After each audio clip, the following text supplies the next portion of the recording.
Well, thank you very much. And it's great to be here today at the U.S. Saudi Investment Forum. Great group of people. The biggest, you got the biggest in the room. But some of the most talented, maybe most importantly, the word talent, successful and innovative business leaders anywhere on the planet. Whether you have come from near or far, we're delighted to have you invest right here in the hottest country anywhere in the world. Every leader is saying the United States, we're the hottest country in the world. We're going to keep it that way too.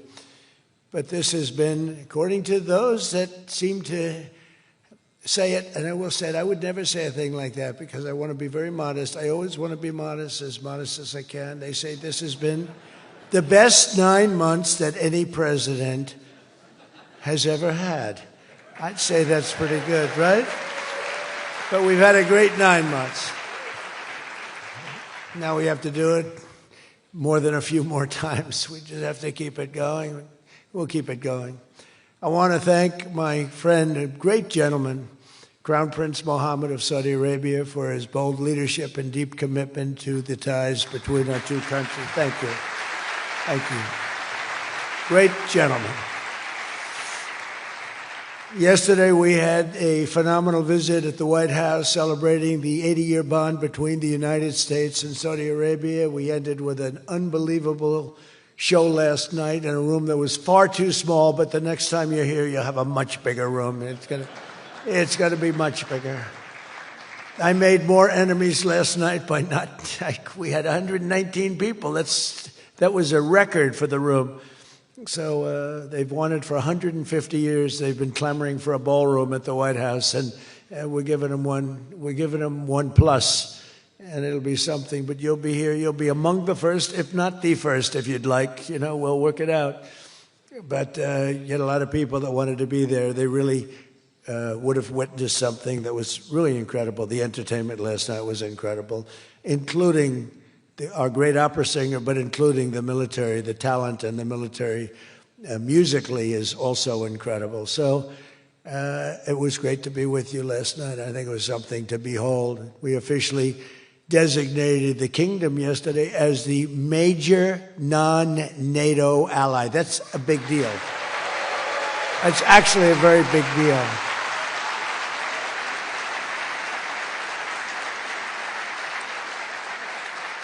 Great honor. That happens seldom, very seldom, if at all. So I just want to congratulate you on that. That's a sign of trust. We signed a historic strategic defense agreement yesterday also, and that's something that is likewise very rare, and it's a very honored company that you're in. And we're going to be selling Saudi Arabia some of the greatest military equipment ever built. We build the best military equipment in the world by far. That's why we do the most business, including nearly 300 American-made tanks is what you're buying, among many other things, the airplanes, and we're working on getting that approved very quickly. It's already approved, but don't worry.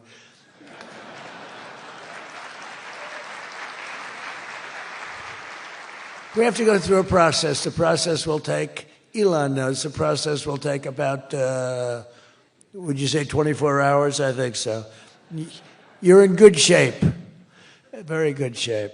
The partnership between our two nations is among the most consequential in the entire world, and together the Crown Prince and I are making an alliance stronger and more powerful than it's ever been before. We've had good relationships and, frankly, not good. You didn't have a good relationship with Barack Hussein Obama. You didn't have a good relationship with Sleepy Joe Biden. But you had a great relationship with me, and now it's as good as it was, and probably even better if you think about it, because we took the dark cloud away from your country. It was called Iran and its nuclear capability, and we obliterated that very quickly and strongly and powerfully.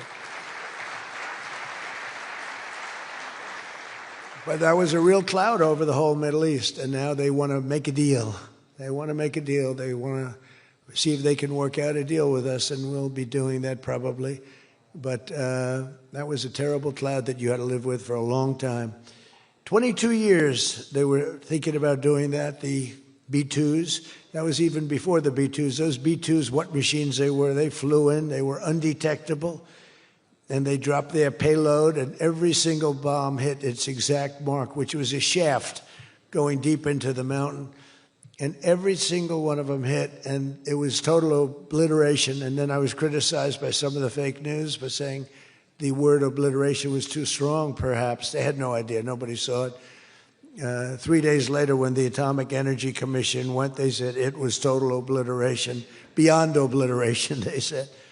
But they want to make a deal. We'll see what happens. This week, our countries also signed groundbreaking agreements on civil nuclear energy, critical minerals, and artificial intelligence. And I want to congratulate a lot of the great American leaders, business leaders that are in the room. And you'll do a great job for Saudi Arabia and for a lot of other people in the room that are buying your product, taking your product, and using your product. All of that is in addition to the $600 billion investment in the United States that Saudi Arabia announced during my unforgettable visit there last spring. Well, I said, could you try and get that up to $1 trillion? And yesterday, the Crown Prince announced that the number that they'll be investing in the United States is $1 trillion. So that's really an honor.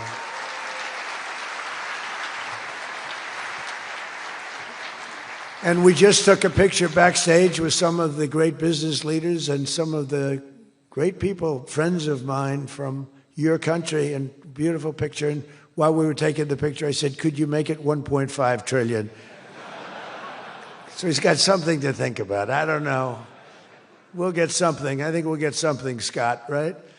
But many of you in the room are playing a key role in making these projects happen, and we're told that $270 billion in agreements and sales are being signed between dozens of companies, and that's just happening today, $270 billion. That's big stuff.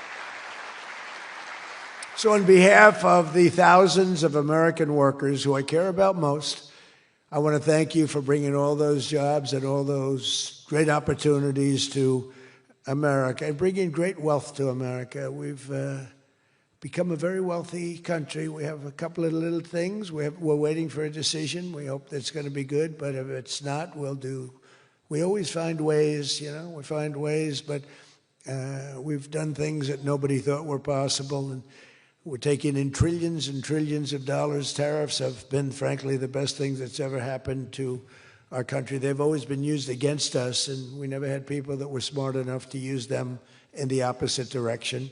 But now you do, and we have taken in trillions of dollars, and it's been absolutely amazing. We're going to be doing a dividend to the people, low and middle income, moderate income people, of at least $2,000. In addition to that, we'll be paying down debt very substantially. It's the kind of money we're taking in. And really, countries that took advantage of us are no longer taking advantage of us. Some of our friends treated us far worse than our enemies on trade anyway, and we've got that all straightened out. And everybody's happy. They respect us again. It's like one of those things. I think they like us better, and they actually respect us, and it works out much better for us, too. But I especially want to thank our numerous Saudi friends here today, including the ambassador to the United States, a friend of mine, Princess Rima. Thank you very much. Great job. Great representative you have. You sent a good representative. And many distinguished ministers and members of the cabinet, governor of the Public Investment Fund. Where's Yasser? Yasser's here someplace. Sometimes I see him dressed both ways. I don't know. It's cooler that way. I'd dress that way if I could. Yasser's terrific. He's a terrific man, actually. So thank you very much, Yasser. And Secretary Scott Bessent, who's been fantastic. Where's Scott? We're thinking about him for the Fed, but he wants no part of it. He likes being Secretary of the Treasury. I think we'll leave him. So let's cross your name off, right, officially, right? Remember, you said that. I love the Fed job. To me, it's the easiest job in the world. You play golf for 28, 29 days, then you go and make a little speech, tell everybody, in the case of the current guy, the wrong information because he has no clue. But if you have good instincts, it's all based on instincts. I see they want to hire 3,000 economists, 3,000, to report to the Fed chairman. What are they going to do? Take all this information? 3,000 economists. That's why they're spending $4 billion on renovating a building that should have cost $25 million to do. They should have spent $25 million. They're building a basement into the Potomac River. I could have told them that's very tough to do and it doesn't work and it's very expensive. But they're up to $4 billion headed by this clown. But we have 3,000, think of it. They want to hire 3,000 economists. So they took a poll and they interviewed 71 people. And of the 71 people, 2 people got it right. 2 people. One was a great economist whose name I won't tell you because I don't like him personally, but he is good.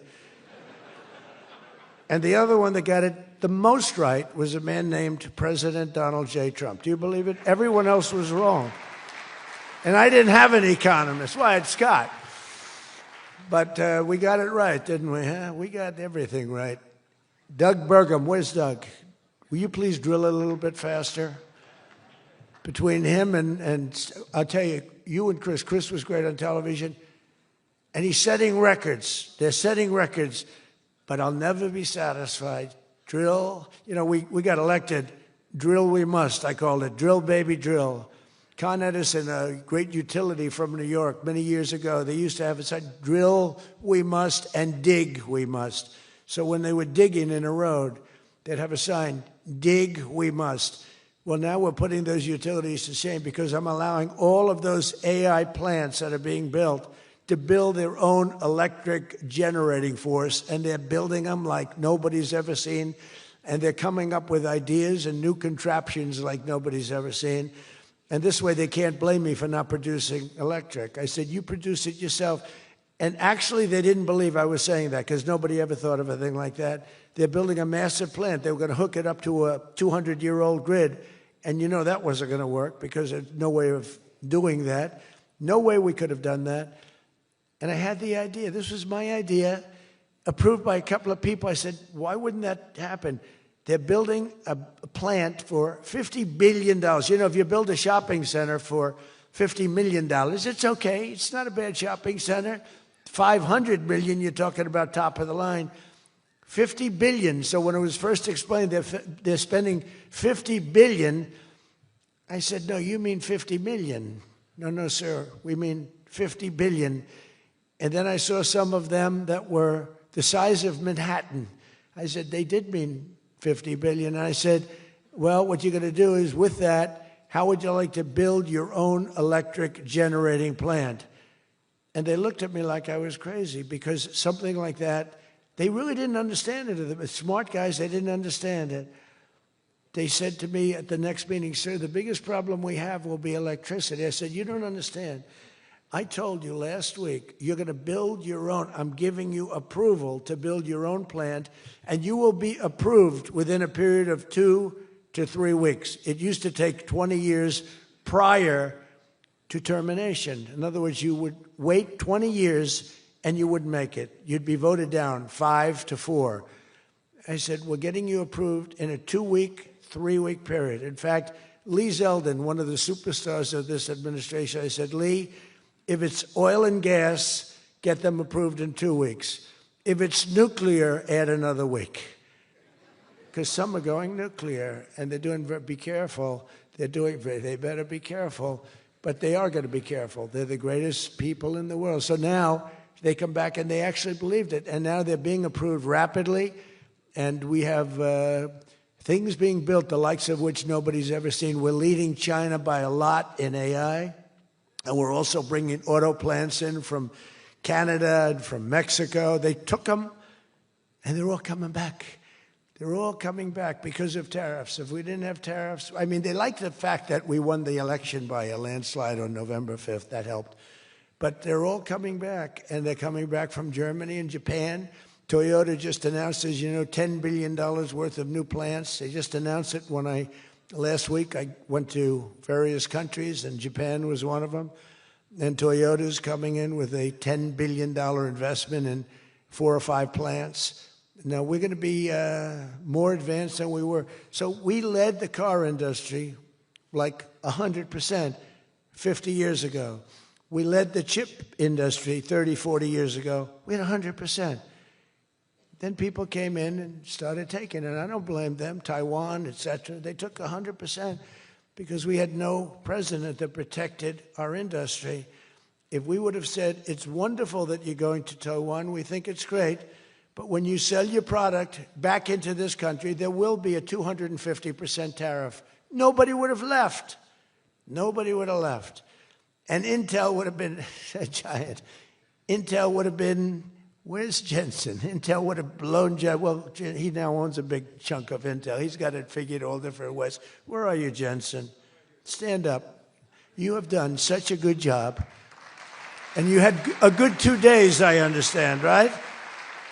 A good 2 days. How's Blackwell doing, okay? Any recent competitors? Anybody going to blow Blackwell away in the next week? They say 10 years. I don't know, maybe 2 years, 3 years. But you will not be stopping there. You'll be going further fast, right? An amazing job you've done. I want to thank Howard Lutnick and Christy Noem for being here. Christy, Howard. Good job. Really good job. My daughter Tiffany's here with her great husband, Michael. Thank you very much, Tiffany. Thank you, honey. She was a great student. She went to Georgetown. She was a great, great student, and she finished really right at the top, and we were proud of you. And she was so proud, and her graduation got canceled because of COVID. But I say if her name were something else, they probably wouldn't have canceled it. They didn't like that she did so well in school. They weren't happy about it. I say they canceled your graduation because you were a great student, and they didn't want, but other than that, I have no problems. You see, I don't take anything personally. Anyway, great job. And of course, hundreds of the top minds in technology, finance, and private enterprise from both Saudi Arabia and the United States. But my message to all of the leaders and investors with us today, and they are the best in the world, is very simple. Under the Trump administration, America is back and America is open for business. And America is actually stronger than it's ever been before, ever. We rebuilt the military in my first term. Foolishly, we gave a little bit to Afghanistan, but not very much compared to what we built. But now we're building it at levels that we've never done before. And in addition to that, we're sending a lot out to our allies, and we're making it possible for them to get it. I want those companies to build more plants, to build it faster. We want them to build it faster. The biggest problem we have is we have a backlog because it's so good. Every country wants our missiles, our jets. They want everything we have, and we got to go faster. We just have a new plane, the F-47. It won a very strong competition. It's the newest, and that was won by Boeing. Boeing is doing, by the way, Boeing is doing an amazing job of coming back. Kelly is doing a great job. They're really moving, and it's really great to see. But they won the competition for the jet fighter, and they say it reaches levels that has never been reached, both in terms of stealth and speed and everything else that they go by. So they're just completing their factory, and they've already started work on the F-47. How did that number get chosen? I don't know, but I didn't pick it. I did not pick it. It was said, sir, we'd like to present you with the F-47. I said, that's an unusual number. How did you pick that number? After 4 years of economic nightmares under the previous regime, sleepy Joe Biden, he was a sleepy guy, wasn't he? Think he would have been here today? I don't think so. Americans have rejected the failed, and they were really failed, far left models that you were looking at of high taxes and massive spending, soaring costs, crushing regulations, and trillions of dollars in green new scams. Everything was a new scam, green, green, green. Look, I'm all for the environmental, everything. I'm all for climate change. You know, they have a new word, climate change. It used to be global warming. It's global warming. Well, that didn't work because it started coming down. They did the global cooling thing. Then they just said, we can't keep up with this. It's too much. So we'll go Perfect words. Climate change. They're covered. If it rains, if it snows, if it's warm, it's climate change is destroying the world, remember?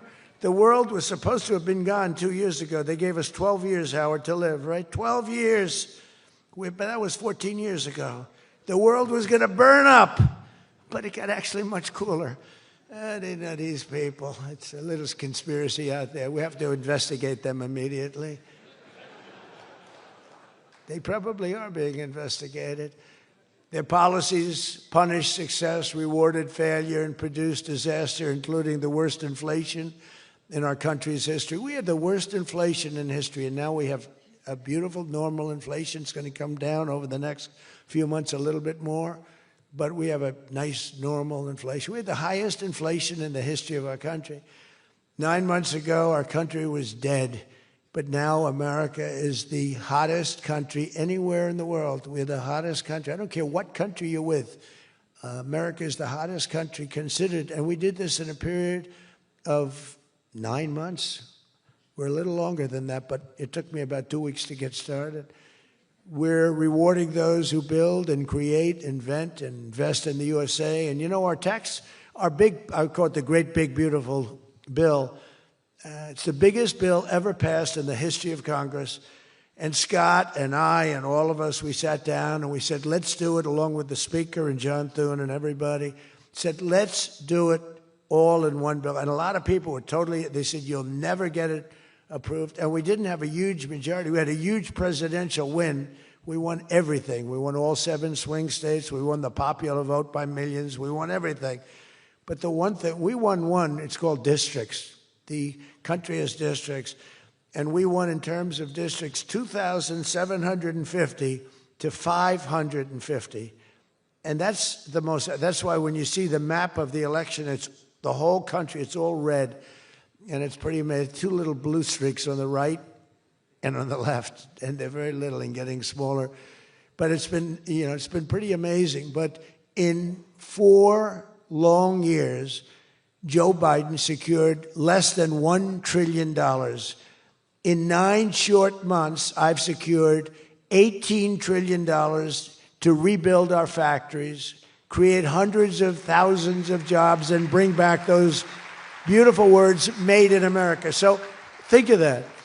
He did less than $1 trillion in 4 years, and in 9 months, we've done more than $18 trillion, okay? That's called success. And we think that by the end of the first year, it'll be over $20 trillion. So, and thank you very much. You helped with that little boost you gave us, that little increase. We appreciate it so much. We appreciate you. So it's just one example. Under the deals being signed this week, workers at GE Aerospace, I think he's here. Where is he? Stand up. What a job you've done with your new engines. And where are you? You're there. It's not a very good location for you. I thought you have been amazing. Great new engine that's supposed to be more efficient, more powerful, and less costly. That's not a bad combination. But GE Aerospace will soon be delivering dozens of new airplane engines for 787 Dreamliners in Saudi Arabia's commercial fleet. Big order. It was a big order just secured. Every new job and every new factory created by these announcements builds up our middle class and strengthens, it really strengthens the industrial backbone of America. And, you know, I view it differently. I used to view it as it's great, great, great. The stock goes up. I view it, everything as jobs now, because I don't care. I care about jobs. And we have more jobs. It was just announced we have more jobs right now than we've ever had in the history of our country. Those are big numbers. You know, it's like crazy. It's a great... just a great stat. More jobs today than we've ever had in the history of our country. And we're going to be producing a lot more are coming. In my first term, we built the greatest economy in the history of the world, and now we're do it again. But this is really bigger and better and stronger. The first term, we had what was considered the best economy that any president has ever had. That's nice. And we got hit with COVID, remember? And we did a great job with COVID, but that was a horrible thing for the whole world. The whole world suffered. Your country suffered. Everybody suffered. And despite that, we had the greatest economy. And before that, forget it. We blew it off the charts. I'll never forget, I met with pollsters the day before I got the news about COVID, but I met with 2 pollsters because we were starting to think about the next election. They said, sir, if George Washington and Abraham Lincoln came back from the dead and they aligned and they went for the president, vice president as a combination, you'd be beating them by 25 points. And then the next day I was told that something strange is happening. There's a lot of death being reported in a certain country. I won't tell you which one because that country is well represented here, but you know which one. And thousands and thousands of people are dying. And I said, that's strange. What would that be? And it turned out to be a disaster for the world. There's, like nothing has been seen like that since 1917. I always thought that when I heard, pandemic or anything you want to call it, but I always thought that was like an ancient phenomena, that could never happen in modern times, but it did. But we did a great job with all of the things that we did with the vaccines, with the so many of the drugs that we came up with, making you better. Regeneron, as an example. Regeneron was fantastic. I give them great credit for what they did.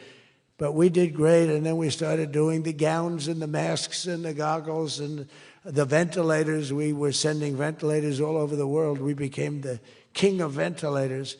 But what a period of time that was for all of us. But despite that, we had the greatest economy in the history of we had the greatest economy in the history of the world. And I'll tell you, it was an amazing time. But this looks like it's going to be blowing it away, because when these plants, which are being built now, and many are going to be started very shortly, many, but when they open, we're going to see numbers the likes of which nobody's ever seen before. And, in some cases, you're building extremely complex plants. You're building plants to make computers and to make telephones, to make a lot of different things, missiles. But you're building plants that make things that are very very detailed, and you have to have great knowledge. And you're coming here and you find, if we don't have people that did that before, we are allowing you, and I may take a little heat. I always take a little heat from my people, the people that love me and the people that I love. They happen to be toward the right of center, toward the right. Sometimes they're way right. But if you have to bring people to get those plants opened, we want you to do that, and we want those people to teach our people how to make computer chips and how to make other things. You can't come in, and I'm explaining, you can't come in, open up a massive computer chip factory for billions and billions of dollars like is being done in Arizona, and think you're going to hire people off an unemployment line to run it. They're going to have to bring thousands of people with them, and I'm going to welcome those people. Now, I love my conservative friends. I love MAGA, but this is MAGA. And those people are going to teach our people how to make computer chips, and in a short period of time, our people are going to be doing great, and those people can go home where they probably always want to be. When people are born someplace, they tend to want to go, and we have the greatest country in the world, but they want to go. But they're going to do. We had one case in Georgia where a battery factory, batteries are very dangerous to make. They're complex, much more complex than people understand. And they spent $1 billion to build a factory, and they were told to get out. And I said, stop it. Don't be stupid. And we worked it out. And now they're teaching our people how to do it. But they're going to have to spend, Jensen, I don't think you can open up a big plant with your friend from Taiwan where we're going to have 40 or 50% of the computer chip business I don't think you can do that with people that don't even know what a chip looks like. Do you agree with that?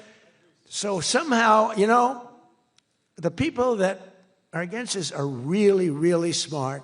They're unbelievable patriots, but they just don't understand. Our people have to be taught. This is something they've never done.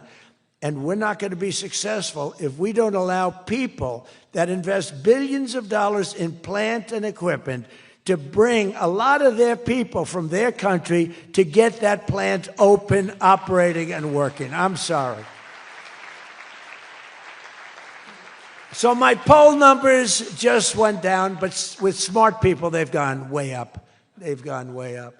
And I mean that. So for those of you that are doing the plants, you're going to have all the help you need, and you're going to do a great job. And you're going to teach our people how to do it, and our people are going to be just as good as your people ever were in not such a long period of time.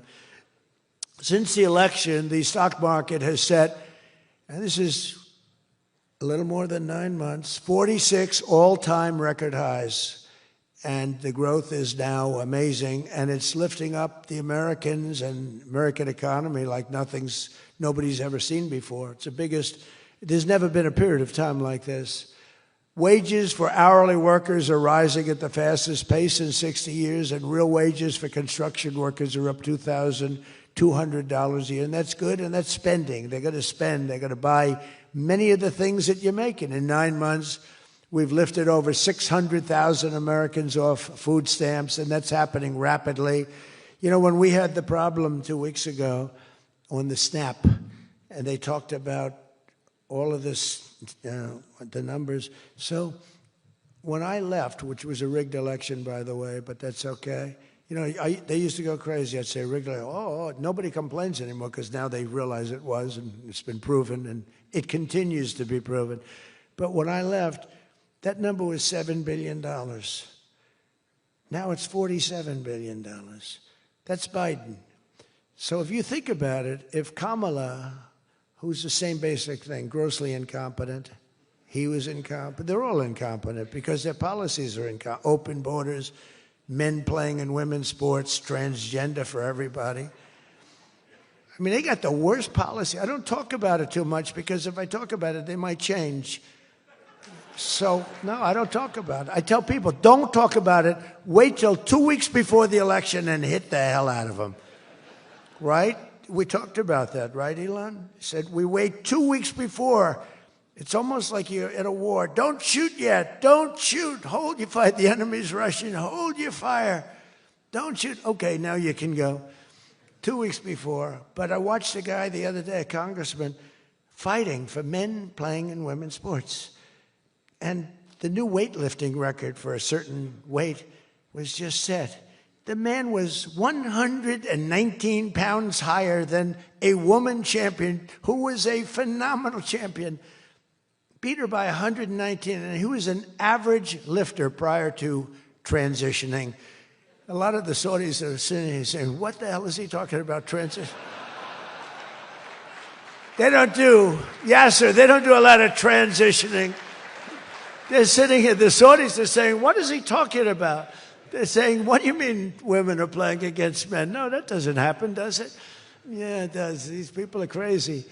1.9 million more American-born workers are employed today. Think of that, than when I took office. So we picked up almost 2 million workers, and more Americans are now working, as I said, than at any time in the history of our country. Under Biden, 1 out of every 4 new jobs went to increase the size of the federal government. So in other words, 1 out of 4 was a federal worker. Well, I love our federal workers, but that's not the way you can build a country. It's a short road to a disaster.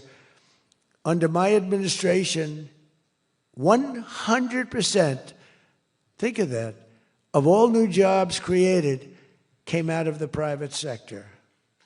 In fact, the federal government, we cut thousands and hundreds of thousands of jobs out of the federal government. Now, if I wanted to do something for purely political reasons, I'd say, Susie, let's hire a couple of million federal workers.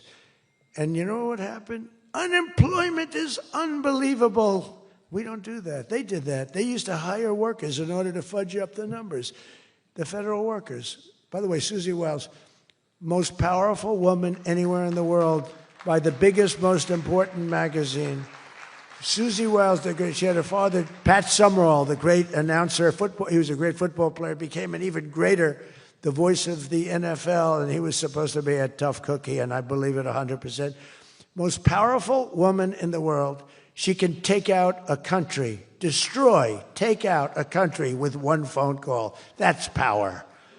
I don't know if I could do that, but she could. Thank you, Susie. Do you feel good about the job you're doing? Huh? She's never going to be satisfied. She's doing a great job. We're also making incredible strides to make America affordable again. That's a new word that they're using. Affordability, they talk. They had the worst inflation in history. They had the highest prices in history. The country was going to hell.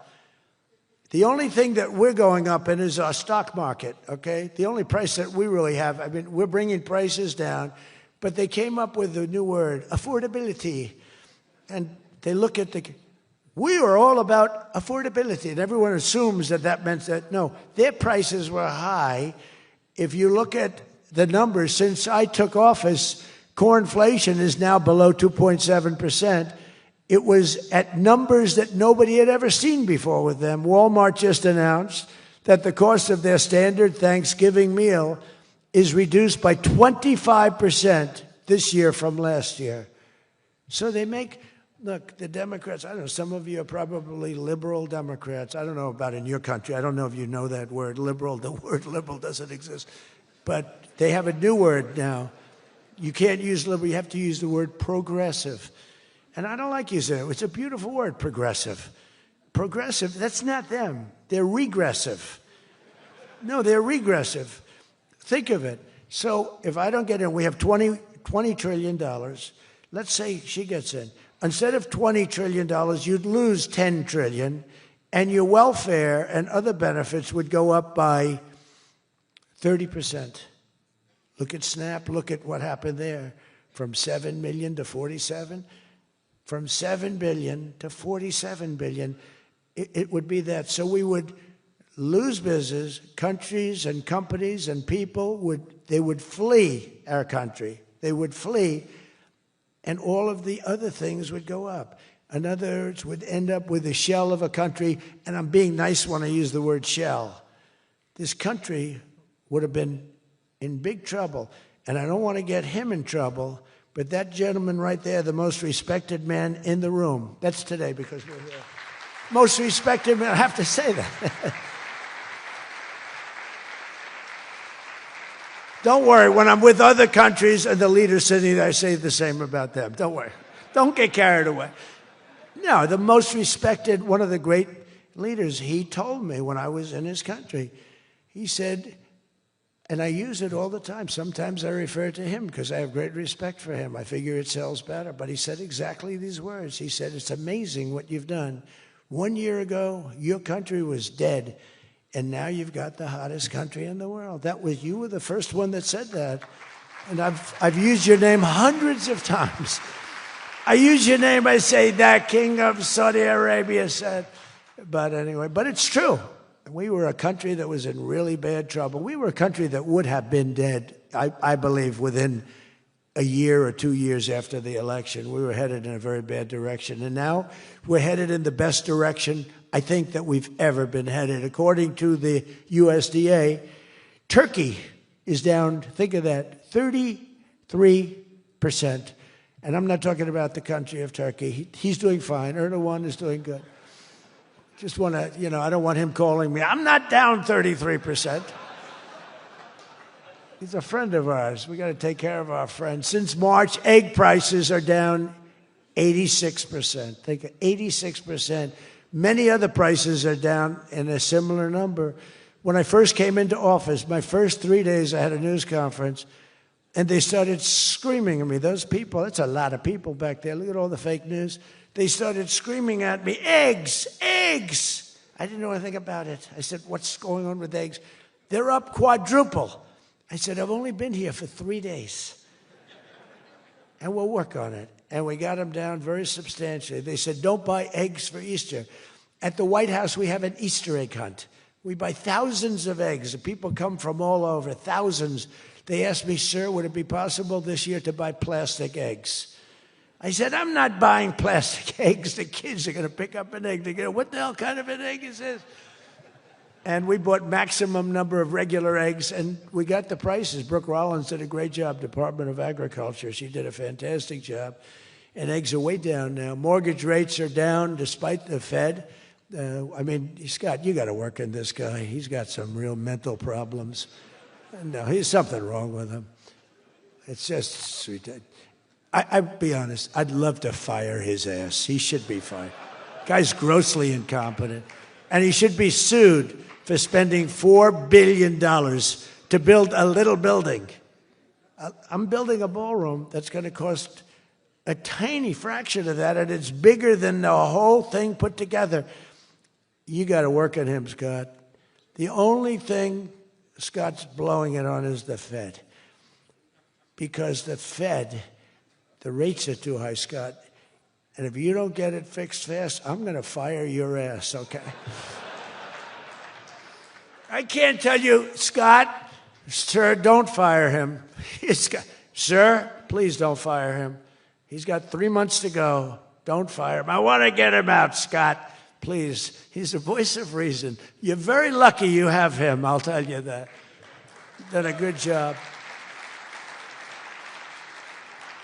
I think Howard's a little bit more for firing him. Right, Howard? I think Howard would say, get him the hell out of there. Anyway, well, congressional Democrats wanted the largest tax hike in history. They wanted to raise your taxes by 42%, 44%. I proudly gave you the largest tax cuts in American history. Don't forget, the great big beautiful bill doesn't kick in until January 1st. So all these numbers that you're reading about, all these great numbers, that's without the tax cuts. The tax cuts take effect on January 1st, and that's no tax on tips, no tax on overtime, and no tax on Social Security for our great seniors. Even people that go buy a car, they've never had this. You know, middle-income people don't know what the word deduction is. They don't know. This room, they live on deductions. Me too. How much of a deduction do I get? We all live on it. Middle-income people, they don't know about that. They don't really have deductions. We're giving them a deduction on the interest if they buy a nice Tesla car and they borrow the money. You're so lucky I'm with you, Elon. I'll tell you, has he ever thanked me properly? Although I do let him buy other than electric cars, but these are minor details. You know, we had a mandate, which even Elon thought was ridiculous, that everybody has to have an electric car by 2030. And once, fortunately, he said, that's a ridiculous thing. So I keep quoting, but I'm giving them a deduction. Now, Elon would like to have it differently. A deduction only if you buy a Tesla, right? But we'll let it be for everybody. But think of it. You get a deduction on the loan, on your interest payment. I think that's going to be an unbelievable boon to car sales. I think it's one of the biggest things, and we'll see, but I think it's going to be. And the biggest thing I've done for business and jobs is deductibility, where all of that money that you're spending, 100%, think of it, expensing for all new equipment purchase, factory construction, including structure. Every single thing you're allowed to deduct, expensing 1 year. And that's what made our first tax bill, in my opinion, more than anything else, bringing your money back in. We have that, we have everything. Trillions of dollars, hundreds of billions, but trillions of dollars. Apple alone, Tim Cook brought in hundreds of billions of dollars. You couldn't do it under the old tax code. You'd have to pay so much tax, and just the bureaucracy of it. We made it very simple. We charged a fair rate, and we took in billions. Well, we have that. But the expensing, to me, was the thing that made it so successful. And the other thing is all of those tax cuts that we got, that was the largest tax cut in history. On top of adding to those cuts, we extended the original tax cuts. If we didn't extend, you would have had about a 58% tax increase from that point, and we were able to get that extended. So I want to thank the Speaker of the House, and I want to thank John Thune. And a lot of people thought that bill, because we put everything into that one, we took 4 years' worth of things, and we put them into the great, big, beautiful bill. And we got it passed. It was close, like about a quarter of a vote. It was on fumes. We thought for a couple of moments we were not going to be able to get it. Then we would have had to have it in 9 or 12 or 14 different bills. And I don't think we would have gotten many of them approved. We would have gotten some easily approved, but some we would have gotten no votes on. By putting it all together, we got everything. And it was a great job, and I think someday it's going to be appreciated. But among other things, it's the biggest tax cut in history for people and for businesses. So just enjoy it. And think of me every once in a while when you're hiring new people and making a lot of money. You just think about us. But I'm cutting a record number of job-killing regulations. That's the other thing. And I've already slashed more than $1 trillion worth of regulations this year. My last term, I gave the largest regulation cut in history, and now we're doing it again. In fact, for every new regulation, they're mandated to cut 10. And so far, it's for every new regulation, they've cut 30. So they have the idea. And very importantly, we stopped Joe Biden's radical crusade to kill oil and natural gas. Somehow, I don't think Saudi Arabia would like me too much if we could decide to kill oil and natural gas. There's nothing like it. It works. Windmills don't work. Other things, I don't want to get into it too much, but they don't work. What does work is natural gas, oil, nuclear, and other things. But the windmills are a disaster. I am the biggest negative person on windmills. They ruin your locations. They ruin. When I look at some of these countrysides that are littered with windmills, and every time it goes around, you lose money. The country loses money. It's a disaster. And I just hope that some of these countries that are losing their ass, we have countries that are going bankrupt because they're putting windmills all over the place. You're supposed to make money with energy, not lose money with energy. And we talk about oil, and we talk even clean, beautiful coal. I said, you're not allowed to mention the word coal unless you precede it by saying clean, beautiful. So I have my people in the office, they're talking about coal, right? And they're going, sir, a clean, beautiful coal is doing very well, sir. And then 2 minutes later, clean, beautiful coal. Then he mentions the third time, sir, coal. No, it's clean and beautiful. Because it needs a public relations help. Coal needs a little help, public relations-wise. So we refer to it as clean, beautiful coal, and it does have its place, that I can tell you. But we're streamlining permitting for all new energy projects, all new mining projects, and what used to take 28 days is now down to very little. But we had times when, not 28 days, we had times when things would take 14, 15, 16, and even 20 years to get approved. We have a maximum day, 28 days. That's the maximum it'll take.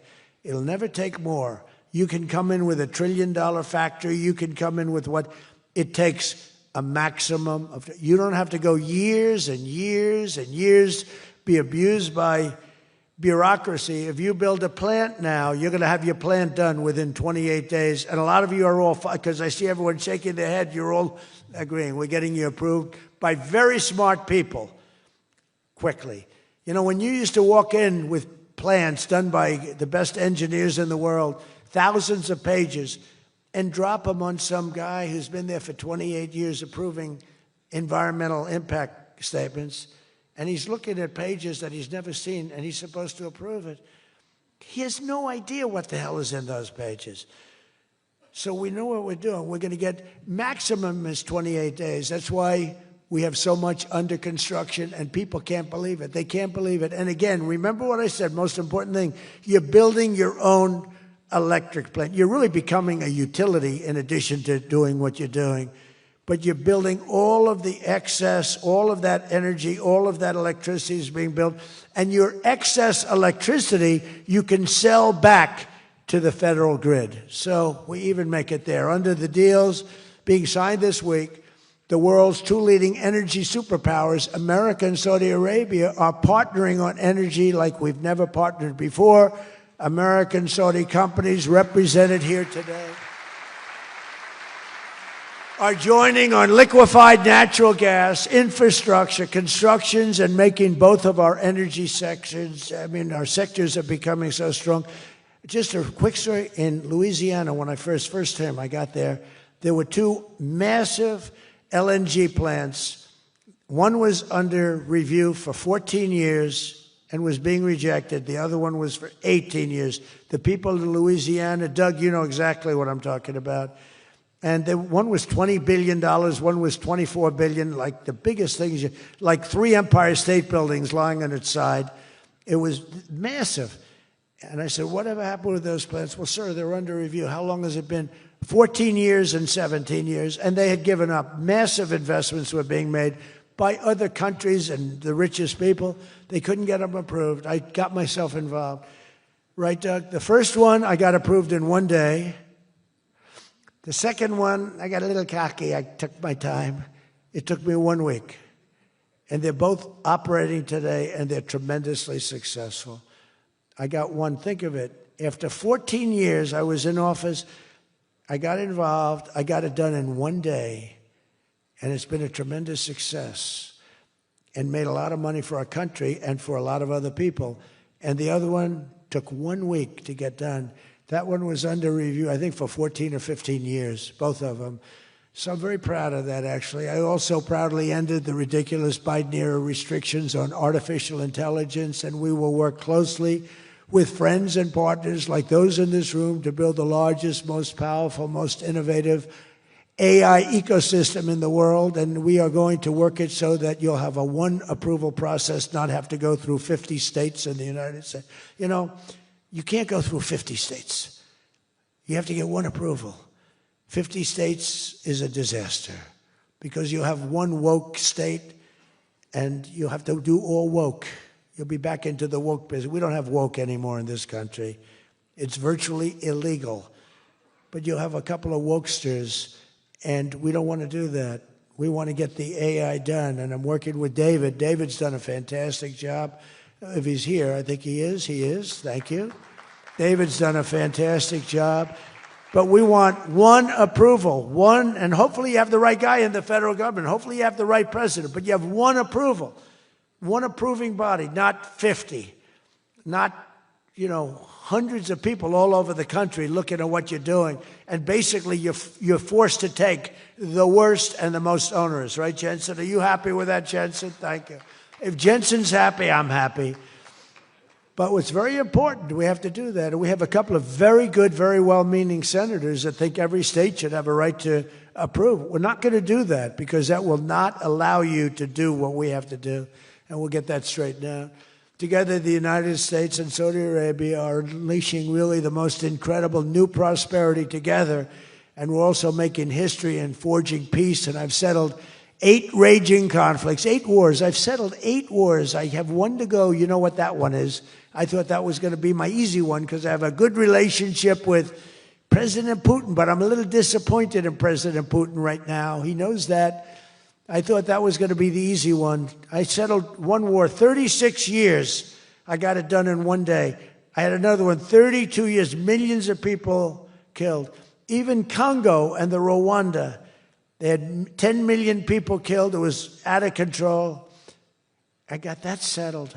I have a man's father who happens to be in this room doing a great job, right? Got that settled. I settled 8 wars. And I'll tell you, His Majesty would like me to do something very powerful having to do with Sudan. It was not on my my charts to be involved in that. I thought it was just something that was crazy and out of control. But I just see how important that is to you and to a lot of your friends in the room. Sudan, and we're going to start working in Sudan. I didn't think that that was one that was going to be so easy to do, but we're going to start working. Mohammed said, yeah, thank you. Thank you to you. No, it wasn't on my charts because I'm good at settling disputes, and I've always been. I've done very well with that over the years, even before this. But I was talking about the different wars, and look, India, Pakistan, they were going to go at it, nuclear weapons. I said, that's okay, you can go at it, but I'm putting a 350% tariff on each country, no more trade with the United States. No, you can't do that. I said, I'm going to do it. Come back to me, and I'll take it down, but I'm not going to have you guys shooting nuclear weapons at each other, killing millions of people, and having the nuclear dust floating over Los Angeles. I'm not going to do it. They said, we don't like that. I said, I don't care if you like it or not. So I was all set. I told Scott, 350% tariff. to settle that war. If you don't, we'll make a nice trade deal. They were in the midst of a deal. Now, no other president would have done that. Another guy would have, like Joe Biden, doesn't even know what countries we're talking about. He wouldn't have any idea. There'd be no tariffs, no nothing. Just the whole world would go to hell. But no, I used tariffs to settle all these wars. Not all of them. 5 of the 8 were settled because of the economy, because of trade, because of tariffs. So I did this. But, and then I'll tell you what, the Prime Minister of Pakistan called me. Thank you very much. He actually said, I saved millions, and he said it in front of Susie. He said, President Trump saved millions and millions of lives. He doesn't even know that, but he saved millions of lives, and he talks about it. And I got a call from Prime Minister Modi saying, we're done. I said, you're done with what? We're not going to go to war. I said, thank you very much. Let's make a deal. But I saved a lot of people, millions of people, on many other wars. Azerbaijan, you know what was happening there? I settled that. That was going on for many, many years. Actually, Putin called me. He said, I can't believe you got that one settled. We've been trying to settle that one for a long time. I said, don't worry about that. Just let me settle your frickin' war, okay? You don't have to help me. I don't need any help. I need help with your war. And it'll get done. But working with the Crown Prince was amazing because he mentioned Sudan yesterday. And he said, sir, you're talking about a lot of wars, but there's a place on earth called Sudan. And it's horrible what's happening. And I viewed it as being just sort of a freelance, no government, no this, no that. And he explained the whole culture and the whole history. And it was very interesting to hear. Really amazing, actually, to hear. And, you know, we've already started working on that, okay? He said that would be the greatest thing you can do. That would be greater than what you've already done. That was your expression. Is that a correct expression? Pretty good.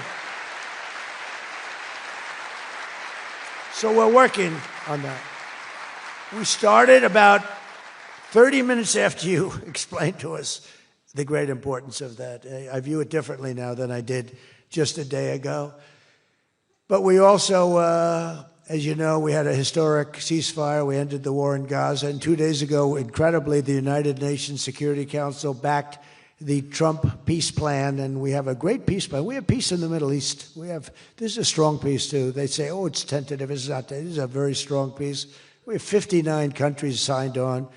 And when there's problems, I'm getting calls from countries. They want to go in and lead the fight to solve the problem if we have any problems. But right now, it's looking very good and they endorsed the United Nations, what's called the Board of Peace, chaired by a person called Donald J. Trump.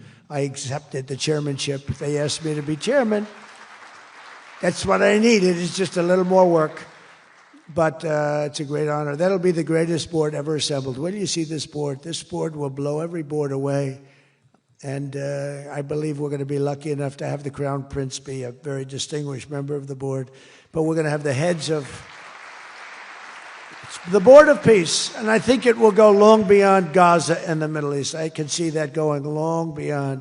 There'll never be anything like this in terms of, I know you all have wonderful boards, but this is going to blow it away. It's going to blow them all away. And it's going to do some really good. So in the coming months, the Crown Prince and I are going to ensure that the ceasefire and everything else that's going on that's so positive in the Middle East. Hard to believe. I mean, I've grown up, peace in the Middle East. I used to have peace in the Middle East, but never happened. We have peace in the Middle East. It's an amazing thing. Nobody thought, 3,000 years they talked. Nobody thought it would happen. In just 9 months, our administration has achieved more than most other administrations achieve in 8 years. And we're leading again in just every country. We want to win. We want to win for you. We want to win for ourselves. We want to help our allies.